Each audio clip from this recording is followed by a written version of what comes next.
જય હિન્દ વિદ્યાર્થી મિત્રો, હું ચિરાગ વરાડ। તો વિદ્યાર્થી મિત્રો, સીઈટી 2026ની જે આન્સર કી આવી હતી તેમાં તો ત્રીજી આન્સર કી પ્રમાણે આપણે બધા જ પ્રશ્નો જે છે એ સોલ્યુશન થઈ ગયા હતા।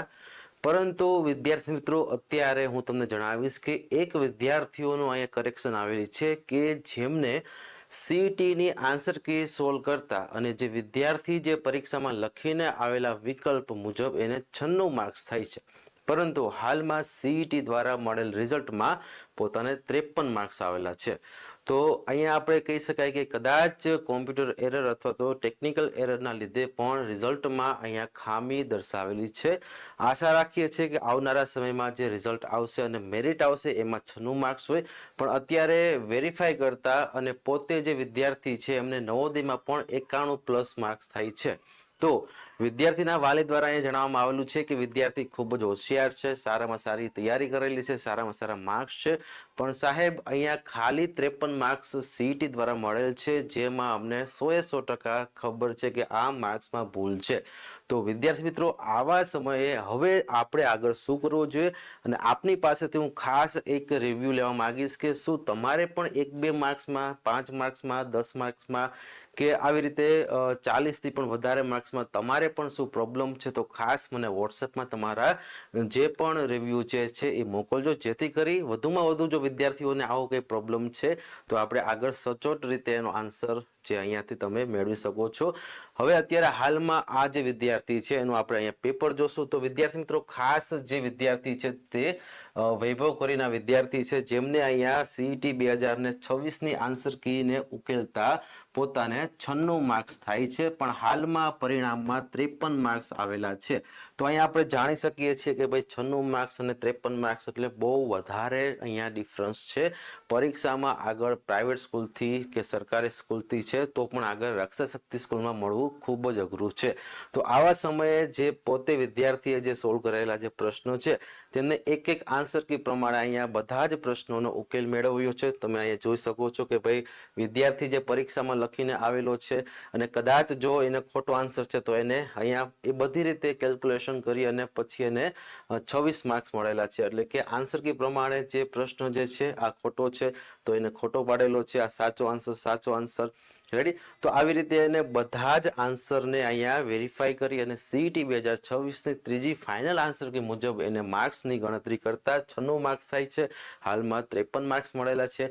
તો વિદ્યાર્થી મિત્રો, તમારા પણ સંપર્કમાં કોઈ આવા વિદ્યાર્થીઓ છે તો ખાસ એમને અહીંયા કોન્ટેક્ટ કરાવજો, જેથી કરી વિદ્યાર્થીઓને હજી મેરિટ લિસ્ટ પણ જાહેર થયું નથી અને કદાચ આવે ક્યાંક પ્રોબ્લેમના લીધે પણ મેરિટ લિસ્ટમાં હજી કદાચ જે કહેવાય ને વિલંબ થઈ શકે એમ છે। તો અહીંયાથી જો તમે કદાચ આ રીતે કોઈ પણ ક્વેરી છે તો તમને આગળ અત્યારે ગવર્મેન્ટ દ્વારા કાંઈ પણ એ બાબતે પરિપત્ર નથી કે ભાઈ આવા રીતે કોઈ પ્રોબ્લેમ થાય છે તો આગળ શું કરવું, પરંતુ જો આવી રીતે કાંઈ પણ પ્રોબ્લેમ થાય છે તો આપણી પાસે માત્ર ને માત્ર અત્યારે એક જીમેલ જે આઈડી છે, એટલે કે acbg.query વાળો જે જીમેલ આઈડીમાં આપણે અગાઉ જે આન્સર કીના 2 થી 3 વખત જે સોલ્યુશન માટે સુધારા માટે મોકલ્યા હતા એ જ આન્સર કીમાં અત્યારે આપણે રિપીટ આ જ સવાલથી આપણે અહીંયા ગવર્મેન્ટને જાણ કરવી પડશે।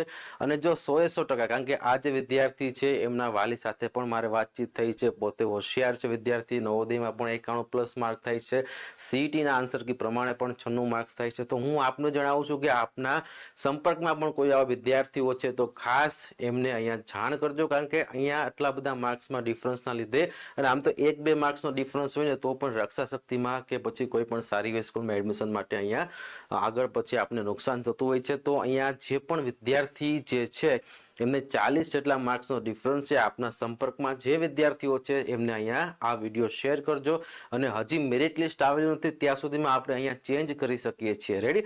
અગાઉ તમે જોયું કે ભાઈ પ્રોવિઝનલ આન્સર કી આવી, પછી સરકારે એક જીમેલ આઈડી આપ્યું જેમાં સુધારા માટે આપણે મોકલવાનું હતું, પછી પાછું આન્સર કી આવી ફાઇનલ આન્સર કી, એમાં પણ એક ભૂલ હતી, તો એ ભૂલને આપણે બધાએ મેસેજ કરી અને જે કહેવાય ને કે ભાઈ જીમેલ કરી અને આપણે અહીંયા ખાસ વિદ્યાર્થીઓનો 1 માર્ક્સને પણ અહીંયા નુકસાન ન થાય તેની માટે આપણે ફરીથી સુધારા માટે પણ મોકલ્યું હતું, ફરી આન્સર કી આવેલી છે, પણ અહીંયા હવે અમુક વિદ્યાર્થીઓને જો આવી રીતના પ્રશ્નો છે, નોર્મલી બધા વિદ્યાર્થીઓને આ પ્રશ્ન નહીં હોય પણ અમુક વિદ્યાર્થીઓને કદાચ આવા પ્રશ્ન બની શકે છે।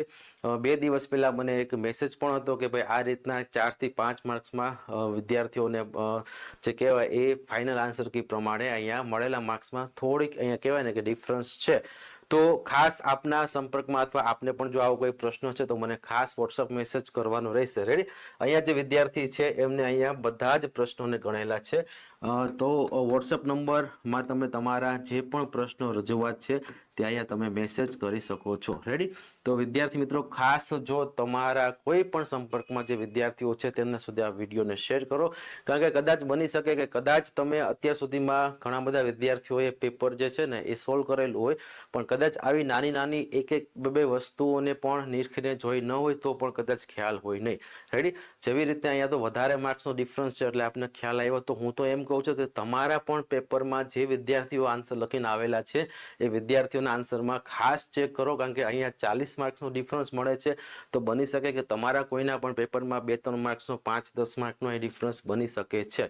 રેડી? તો ફરીવાર હું કહું છું કે જે પણ વિદ્યાર્થી મિત્રો સીઈટીની પરીક્ષા આપીને આવ્યા છે એમને ફાઇનલ આન્સર કી પ્રમાણે ફરી વખત વિદ્યાર્થીએ લખેલા આન્સર અને આ આન્સર કી મુજબના આન્સરને મેચ કરી અને કેલ્ક્યુલેટ કરો કે ભાઈ એક્ઝેક્ટ કેટલા માર્ક્સ થાય છે અને એટલાક જ માર્ક્સ આપને પરિણામમાં મળેલા છે. જો ઓછા માર્ક્સ છે તો તમને અહીંયા મેં વોટ્સઅપ નંબર આપેલું છે, આમાં તમે તમારા માર્ક્સ અને અત્યારે હાલમાં કેટલા માર્ક્સ થાય છે તે વિશે અહીંયા મને જણાવી શકો છો. આગળથી આપણે ચોક્કસ આ દિશામાં કહેવાય ને કે પ્રયત્ન કરશું કે વિદ્યાર્થીઓને એક જે ખરેખર જે મળેલા માર્ક્સ છે એ સચોટ માર્ક્સ મળે અને આગળ કદાચ એમને નવોદય સ્કૂલમાં તો એડમિશન મળી જાય છે, પણ જો કદાચ રક્ષા શક્તિ સ્કૂલમાં એડમિશન જોતું છે તો આના લીધે એને એડમિશનનું કહેવાય ને કે એડમિશન અટકે નહીં. તો આશા રાખું છું કે આપ બધા વિદ્યાર્થી મિત્રો સુધી આ વિડીયોને શેર કરજો અને વિડીયો ગમે તો એક લાઇક કરી દેજો. ચેનલમાં નવા છો તો આવી જ રીતના અપડેટ માટે ચેનલને સબસ્ક્રાઇબ કરી દેજો.